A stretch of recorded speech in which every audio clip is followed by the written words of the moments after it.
There is something almost electric about the moment an avoidant meets a healed empath. It doesn't look dramatic from the outside. No fireworks, no loud confessions. Sometimes it begins with quiet conversations, steady eye contact, an ease that feels unfamiliar. But beneath that calm surface, something powerful is happening. Two completely different nervous systems are standing face to face. One learned that closeness is dangerous. The other learned that closeness is sacred, but only when it doesn't cost the self. If you have ever been the one who loves deeply yet refuses to lose yourself, this story will feel familiar. If you have ever been the one who pulls away when emotions get too intense, this may feel uncomfortably accurate. Because when an avoidant meets a healed empath, it is not just a relationship forming, it is a mirror being raised. An avoidant attachment style is not about a lack of feelings. That is the first illusion that must be broken. Avoidants often feel deeply, sometimes overwhelmingly so. But somewhere in their early emotional blueprint, closeness became associated with overwhelm, obligation, or loss of autonomy. So they adapted. They became self-sufficient. They learned to downplay needs. They convinced themselves they didn't require emotional dependency. Independence became armor. Distance became safety. From the outside, an avoidant can appear confident, calm, emotionally controlled. They don't overshare, they don't cling, they don't chase. In fact, they often pride themselves on not needing anyone. But underneath that composed exterior lies a nervous system that equates vulnerability with risk. The closer someone gets, the louder the internal alarm becomes. Intimacy triggers a subtle panic. Not because they don't care, but because caring feels like surrendering control. And then one day they meet someone who does not chase. The healed empath is not the same as the wounded empath. A wounded empath will overgive, overextend, over-explain. They will sense emotional distance and immediately move closer. They will try to heal, to fix, to prove their love is safe. But the healed empath is different. They have already walked through abandonment. They have already felt the sting of self-sacrifice. They have already learned the hard lesson that love without boundaries becomes self-betrayal. A healed empath still feels deeply. They still notice shifts in tone, pauses in conversation, subtle emotional walls rising. But instead of reacting with anxiety, they respond with awareness. They do not rush to close the gap. They do not take silence personally. They understand that someone else's emotional distance is not always a reflection of their worth. This is where the dynamic becomes magnetic. At first, the avoidant feels strangely comfortable. The healed empath does not overwhelm them with demands. There is no emotional chaos, no desperate energy. Conversations flow without pressure. The empath listens without prying. They express warmth without expectation. For someone used to relationships feeling heavy, this feels light. But here's what the avoidant doesn't realize yet. This lightness is not detachment. It is stability. The healed empath, having healed their wounds, no longer confuses intensity with intimacy. They are not addicted to the chase. They are not trying to rescue anyone. They simply show up as themselves, open, grounded, emotionally available, yet deeply rooted in self-respect. And that calm presence begins to stir something inside the avoidant. Because avoidants are used to dynamics where they hold the emotional upper hand, they pull back, the other person moves closer. They go quiet, the other person panics. They create space, the other person fills it with reassurance. But when they instinctively step back from a healed empath, something unexpected happens. Nothing. There is no dramatic confrontation, no frantic texts, no emotional collapse. The empath continues living their life. They remain warm but not chasing, present but not pursuing, interested but not attached to outcome. And that is the first shock. The avoidant may not consciously understand why this unsettles them, but on a subconscious level, their usual strategies are not producing the expected results. The distance they create does not generate pursuit. The silence does not create desperation. The healed empath does not interpret withdrawal as rejection of their worth. They interpret it as information. For the avoidant, this creates an unfamiliar tension. If someone isn't chasing them, does that mean they're losing control? If someone isn't clinging, does that mean they could actually walk away? Here is where the emotional mirror begins to form. A healed empath has a unique ability, not to fix, but to reflect. They can sense what is unspoken. They can feel the subtle contraction when vulnerability approaches. They notice the shift when intimacy deepens, and instead of criticizing it, they gently hold space for it. That kind of presence can feel exposing, because when someone meets you without fear, without demand, without emotional volatility, you no longer have chaos to hide behind. You are simply seen. Your avoidance becomes visible, your patterns become noticeable, and in the quiet steadiness of a healed empath, the avoidant may begin to feel their own suppressed emotions rising. This can be deeply uncomfortable. Avoidants survive by minimizing emotional intensity. They rationalize, they intellectualize, they downplay. But the empath's grounded presence subtly invites something different. Not pressure, but invitation. Not force, but safety. And safety is paradoxical for an avoidant. They crave it, yet they distrust it. When closeness feels too real, the internal conflict intensifies. Part of them wants to lean in, another part wants to retreat. You might see this as mixed signals, warm one day, distant the next, deep conversation followed by emotional withdrawal. It is not random, it is the push and pull of someone battling their own attachment wiring. But the healed empath does something revolutionary in this dance. They do not personalize it. They do not interpret inconsistency as proof they are unlovable. They observe it as evidence of someone struggling internally. And because they have done their own healing, they refuse to overcompensate. This is where the dynamic truly shifts. The avoidant may test the waters. They might create subtle distance to see if the empath reacts. They might delay responses. They might withdraw emotionally after a moment of closeness. In the past, these behaviors produced predictable outcomes, reassurance, pursuit, emotional intensity. But now, they are met with calm steadiness. The empath does not beg for clarity. They do not chase for validation. They may gently communicate their needs, but without fear. And if those needs are not met, they are willing to step back without resentment. That boundary is quiet but powerful. For the avoidant, boundaries can feel foreign. They are used to either extreme independence or emotionally dependent partners. A healed empath stands in the middle, connected but sovereign. This sovereignty is both attractive and destabilizing, because suddenly, the avoidant is no longer in a dynamic where distance equals power. Distance now equals potential loss, and that possibility awakens something deeper than control. It awakens desire, not desire rooted in ego, but desire rooted in genuine connection. Yet the internal conflict remains. The avoidant may begin to feel emotions intensifying. They may think about the empath more than expected. They may feel a subtle fear of losing them, and that fear can trigger one of two responses: lean in or pull away harder. In these early stages, you may notice the avoidant oscillating between warmth and withdrawal. This is not cruelty, it is conditioning. Their nervous system is recalibrating in the presence of someone who does not react the way they are accustomed to. And the empath, grounded in self-awareness, senses this shift without collapsing into it. They understand something crucial. Love is not proven by how much you tolerate. Love is proven by how much you honor yourself within it. So when the avoidant steps back, the empath does not chase. When the avoidant becomes silent, the empath does not spiral. When the avoidant hesitates at deeper intimacy, the empath does not beg. Instead, they remain open, but not overextended. And here lies the most transformative moment in this connection.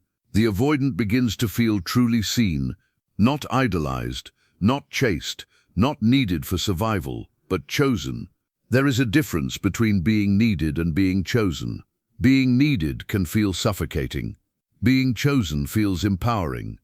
A healed empath chooses from fullness, not lack. They do not cling because they can survive alone. They do not demand because they trust their worth.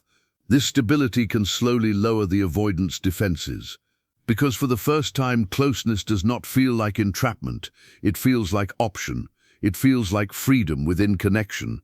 And that is new territory. But make no mistake, the early stages are fragile. The avoidant is still battling internal narratives that say intimacy equals loss of independence. They may question their feelings. They may minimize their growing attachment. They may even attempt to convince themselves it is not that serious. Meanwhile, the healed empath continues to observe, not anxiously, but consciously. They ask themselves, is this connection reciprocal? Is effort mutual? Is growth possible here? They do not try to force evolution. They understand that you cannot heal someone who does not wish to heal. And that understanding changes everything. Because now the dynamic is no longer about proving love, it becomes about readiness. When an avoidant meets a healed empath, the question is not whether attraction exists. It almost always does. The question is whether the avoidant is ready to confront the parts of themselves that intimacy exposes. The empath cannot carry that burden for them. They can only offer presence. So if you see yourself in this story, if you are the healed empath, you must remember this. Your power lies in your steadiness, not in your ability to fix, not in your ability to wait indefinitely, but in your ability to love without abandoning yourself. And if you are the avoidant listening quietly, perhaps recognizing your own patterns, understand this.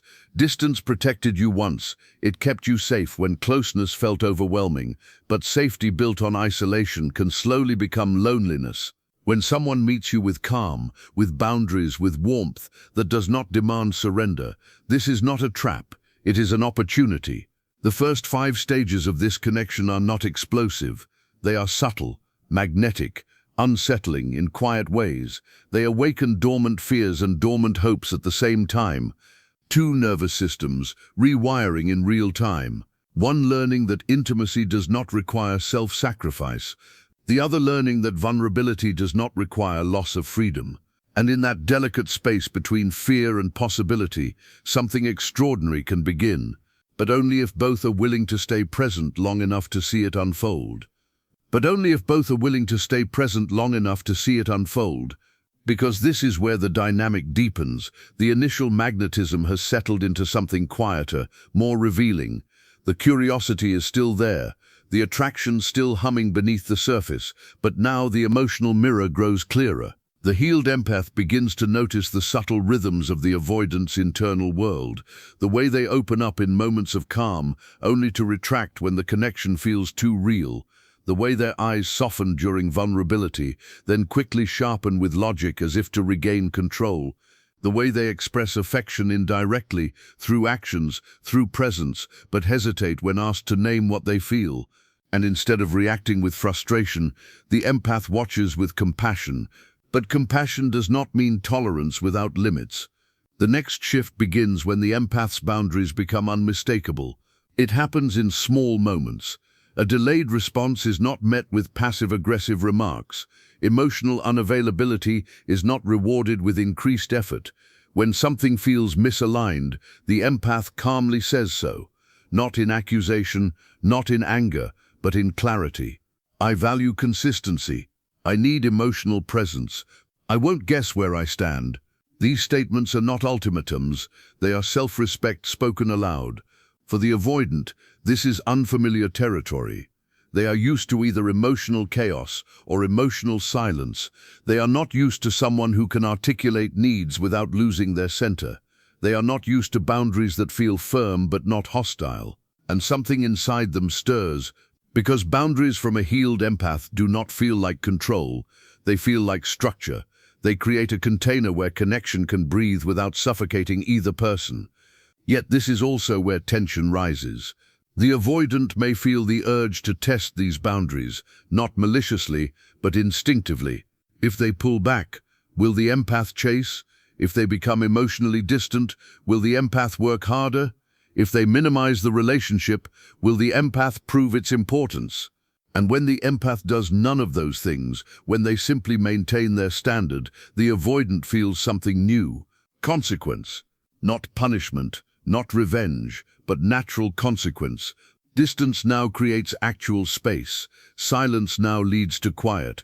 Emotional withdrawal now results in reduced access. The empath does not threaten to leave. They simply stop overextending. And that silence can be louder than any argument.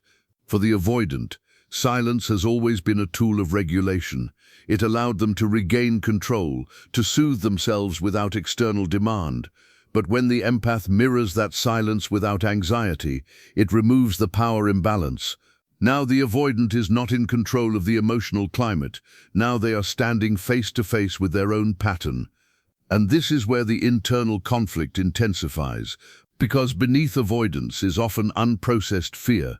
Fear of dependence, fear of engulfment, fear of being exposed and then rejected. The healed empath's presence gently presses against those fears, not aggressively, but persistently. When the empath remains steady during withdrawal, it creates cognitive dissonance. If they're not chasing me, do they not care? Or do they care in a way I don't understand? The truth is, healed love does not panic, and that can feel disorienting. The avoidant begins to feel exposed in ways they cannot fully articulate. The empath sees through the bravado, through the independence, through the casual detachment. They see the flicker of longing beneath the restraint, and they respond not with rescue, but with invitation. Talk to me. You don't have to handle everything alone. I'm here, but I won't force you. These words are simple, but for someone whose attachment system equates vulnerability with danger, they are profound. And here comes the moment where the avoidant feels truly seen, not admired for their independence, not praised for their emotional control, but understood in their fear. The empath's emotional intelligence becomes a mirror. They might gently reflect patterns back, not as criticism, but as observation. I notice you pull away when things get deeper. I feel you getting quiet when we get close. I don't think you're indifferent. I think you're protecting yourself. And suddenly, the avoidant cannot hide behind indifference anymore. This is the moment that feels both intimate and terrifying, because being misunderstood is painful, but being understood is vulnerable. The avoidant may respond in different ways. They may deflect with humor. They may intellectualize the conversation. They may temporarily withdraw to regain equilibrium, but the seed has been planted. They have been seen. Meanwhile, the empath faces their own internal test. In the past, they may have overextended here, tried to guide the avoidant into healing, tried to prove they are safe, tried to earn openness. But now, healed, they resist that urge. They understand something crucial. You cannot convince someone to feel safe. They must choose it. So instead of pushing, they soften. Instead of fixing, they allow. And in that allowing, the dynamic either evolves or fractures. Because this is the turning point. If the avoidant leans into growth, you will notice small but meaningful shifts. They may begin to communicate more consistently. They may acknowledge their fear instead of denying it. They may express affection more directly, even if awkwardly. Growth for an avoidant is rarely dramatic. It is subtle. A longer conversation, a vulnerable admission, a willingness to stay present during discomfort instead of escaping it. But if the avoidant chooses escape, the pattern intensifies. Withdrawal becomes more frequent. Emotional walls grow higher. Rationalizations become sharper. They may convince themselves the connection is too much or not right, rather than admit it is activating unhealed parts of them. And this is where the healed empath's strength is tested again. Because loving someone who is at war with intimacy can awaken old wounds. It can tempt you to chase, to prove, to persuade. But the healed empath remembers who they are. They remember that love without reciprocity becomes depletion. They remember that patience does not mean self-abandonment. So if the avoidant leans away, the empath does not collapse. They may feel sadness, they may feel disappointment, they may even grieve what could have been, but they do not shrink to accommodate emotional unavailability.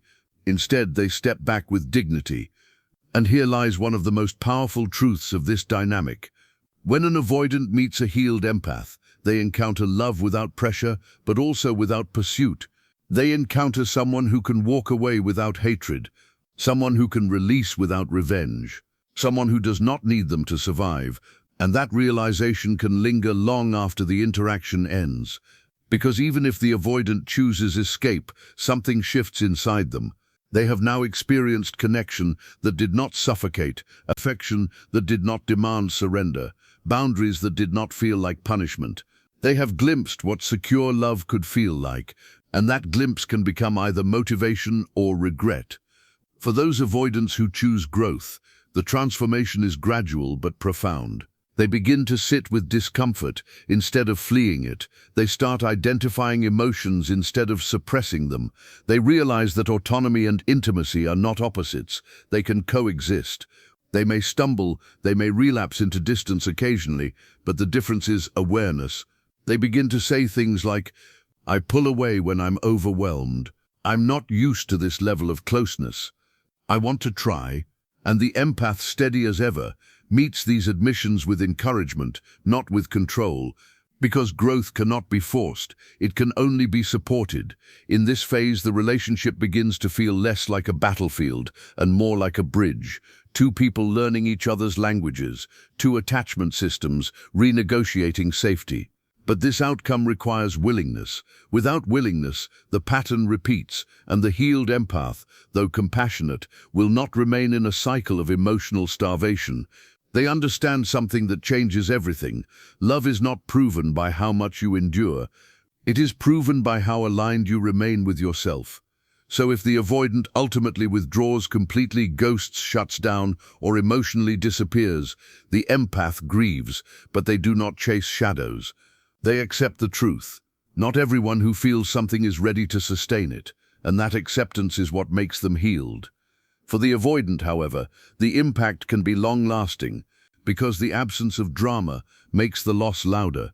There was no explosion to justify the ending, no betrayal to blame, no chaos to distract, only the quiet memory of someone who saw them and did not demand they become someone else. That kind of love leaves an imprint. It disrupts the narrative that intimacy equals entrapment. It challenges the belief that distance is strength. It plants a question that lingers. What if closeness doesn't have to cost me my freedom? And sometimes that question becomes the beginning of their healing journey, even if it starts after the empath has moved on. For you, if you are the healed empath listening to this, know this deeply. Your steadiness is not weakness. Your boundaries are not coldness. Your refusal to chase is not indifference. It is evolution. You are no longer loving from survival. You are loving from wholeness.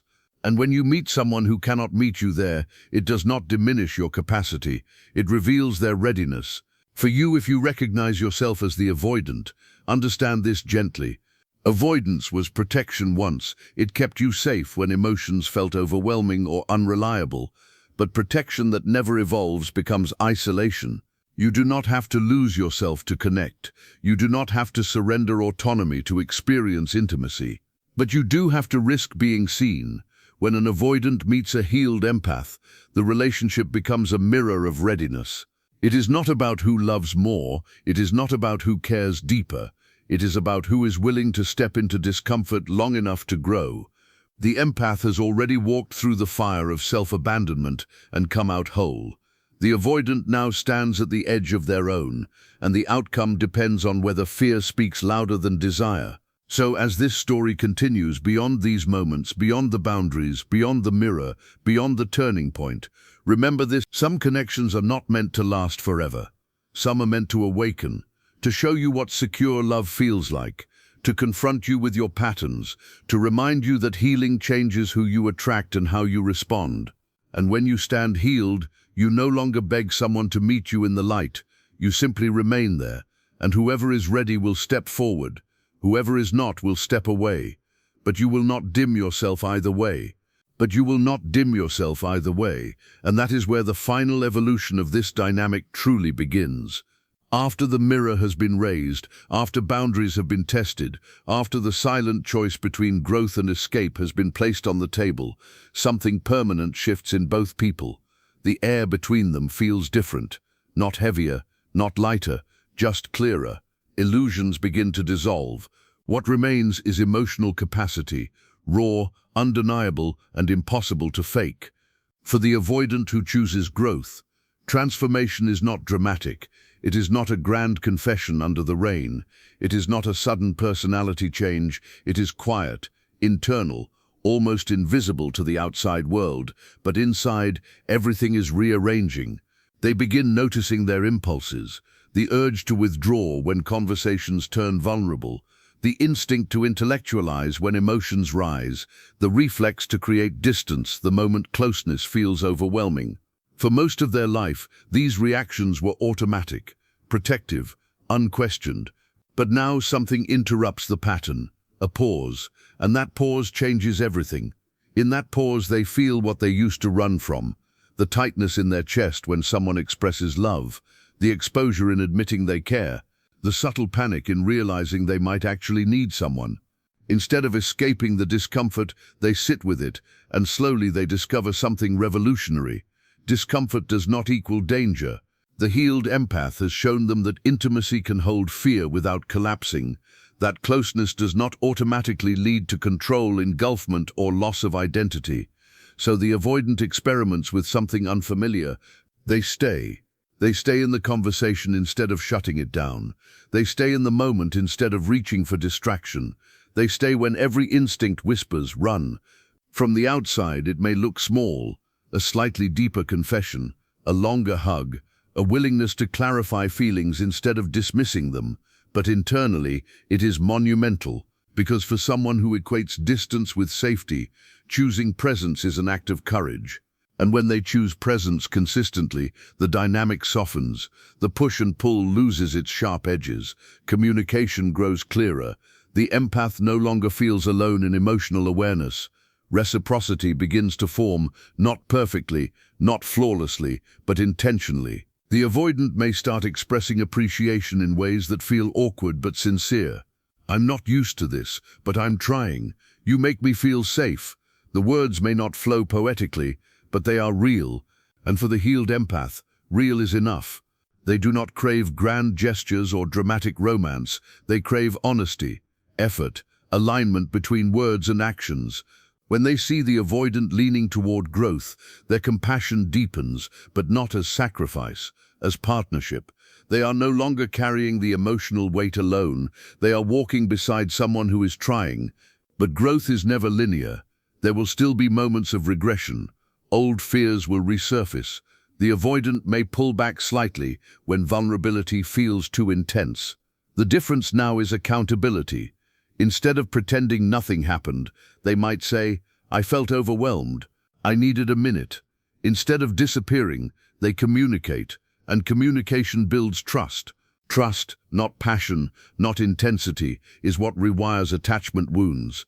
Consistency is what teaches the nervous system that love does not equal threat. Meanwhile, the healed empath continues modeling emotional regulation.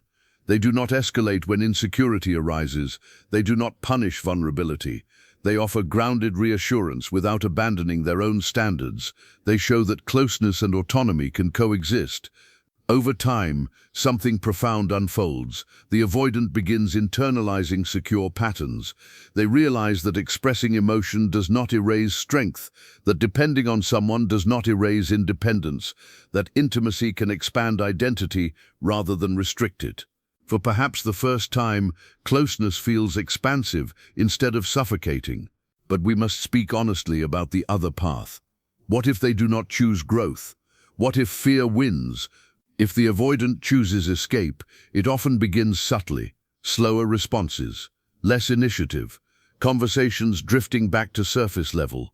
The warmth cools gradually, the distance creeps in quietly. The healed empath feels it immediately, not from anxiety, but from attunement, and this is where their final lesson emerges. They do not beg for clarity, they ask for it. They do not demand effort, they observe its absence. They do not threaten to leave, they prepare to. When it becomes clear that the avoidant is retreating into old patterns without willingness to confront them, the empath makes a quiet decision. They release, not from anger, not from pride, but from alignment. They understand that loving someone does not mean waiting indefinitely for them to choose courage. They understand that potential is not the same as readiness, and so they step back with grace. That release is powerful because it is conscious. On the other side of that release, the avoidant feels something unfamiliar, finality. In past dynamics, chaos created cycles. Emotional volatility left doors open for dramatic returns. But with a healed empath, there is no chaos to hook back into, no desperate messages, no emotional explosions. There is simply silence, and that silence echoes. It forces reflection. They may replay the steadiness, the boundaries, the warmth that was offered without desperation. They may realize that what they once labeled too much was actually too real. Even if the relationship ends, it changes them. Because now they have experienced secure energy. They have felt what it is like to be chosen without being chased, to be loved without being controlled. That experience becomes a benchmark. Future chaos may feel less appealing. Emotional unavailability may feel emptier than it once did. Sometimes the healed empath becomes the catalyst for healing they never get to witness. And the empath grows too. Loving an avoidant from a healed place reinforces something essential. You can care deeply without collapsing into someone else's wounds. You can offer patience without sacrificing standards. You can open your heart without abandoning your boundaries. They realize they no longer fear abandonment the way they once did. They no longer equate someone leaving with personal inadequacy. They no longer chase validation. Instead, they trust timing. They trust readiness. They trust that mutual effort is the foundation of sustainable love. This is the final truth of what happens when an avoidant meets a healed empath. The relationship becomes a mirror of emotional capacity. Not chemistry, not attraction, capacity. Capacity to stay, capacity to communicate, capacity to grow. Love alone is never enough. Two people can feel deeply for each other and still be misaligned in readiness. The healed empath understands this, even if it hurts. The avoidant learns this, whether through growth or regret. If you resonate with the empath, ask yourself, are you offering love from fullness or from the hope that someone will finally choose you? Are your boundaries steady, or do they bend when fear appears? Are you staying because it is aligned or because you believe you can heal them? Healing does not mean closing your heart. It means protecting it wisely. If you resonate with the avoidant, ask yourself, are you mistaking isolation for safety? Are you labeling vulnerability as weakness? Are you pushing away what you secretly desire because you fear losing control? Avoidance once protected you, but at some point protection becomes limitation. Intimacy requires risk, not reckless surrender, not loss of identity, but the risk of being seen. When these two energies meet, avoidant and healed empath, a doorway opens between fear and possibility. One stands guarded but curious, the other stands open but grounded. What happens next depends on willingness. If both step forward, slowly and intentionally, the connection becomes transformative. Two people rewriting attachment patterns together. Two nervous systems learning safety through consistency. If only one steps forward, the connection becomes a lesson instead of a lifelong partnership. But lessons are sacred too. They reveal where growth is still needed.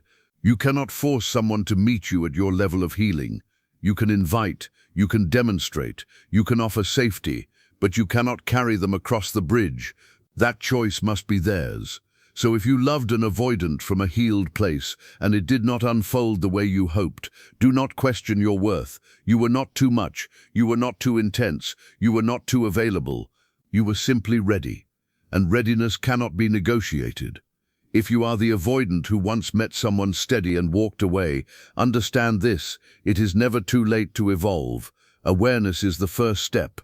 Accountability is the second. Courage is the third. Secure love becomes possible when you are willing to confront yourself instead of fleeing discomfort. In the end, when an avoidant meets a healed empath, neither leaves unchanged. One learns that boundaries do not equal rejection. The other learns that love does not require self-sacrifice. One confronts fear of intimacy. The other reinforces trust in their healing. And somewhere in that exchange, whether the relationship lasts or not, there is expansion. Because once you have loved from wholeness, you cannot return to loving from survival. So stand steady in your growth. Let those who are ready rise to meet you, and let those who are not continue their journey without you. When you are healed, you do not chase connection. You align with it, and alignment is always mutual. But there is one more layer to this story that must be spoken about honestly: the emotional aftermath. Because when a connection like this ends, or even when it transforms into something stable, both people walk away carrying something deeper than memory. they carry awareness. If the connection dissolved because the avoidant chose fear over growth, there is often a delayed emotional wave that hits them later, not immediately. Avoidants are masters at compartmentalizing. They can distract themselves, focus on work, fill their schedule, and convince themselves they're fine. But healed energy lingers. They may begin comparing future connections unconsciously, noticing how chaos feels exhausting now, how clinginess feels suffocating, how drama feels immature. They may find themselves missing the calm, the emotional steadiness, the way the empath didn't panic when they withdrew. And here is the uncomfortable truth. Secure energy exposes insecurity. Once you have experienced someone who does not chase you, does not control you, does not guilt you, but also does not tolerate inconsistency, you realize how rare that balance is. And sometimes the avoidant feels regret, not because they didn't care, but because they were not ready. Regret is a quiet teacher. It whispers at night. It shows up in comparisons. It lingers in what-ifs. For some avoidants, that regret becomes motivation.